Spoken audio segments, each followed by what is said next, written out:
ফজরের নামাজ যারা পড়েন তারা সৌভাগ্যবান। 24 ঘন্টায় বাতাস আছে, দুপুর বিকাল সন্ধ্যা রাত বাতাস আছে। এখনো বাতাস, কিন্তু বিকালের বাতাস যেরকম গায়ে লাগে এশারের বাতাস গায়ে।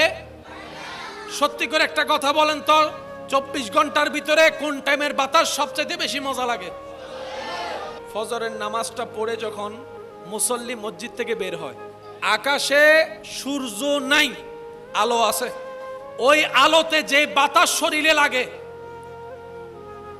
নিজের মনকে প্রশ্ন করেন, আপনার মন উত্তর দিবে 24 ঘন্টার যদি তুফানের বাতাসও থাকে, ফজরের বাতাসের মতো স্মুথ, মিষ্টি, মধুর, আদরের, মায়ার বাতাস 24 ঘন্টায় আর কখনো দেখা যায় না।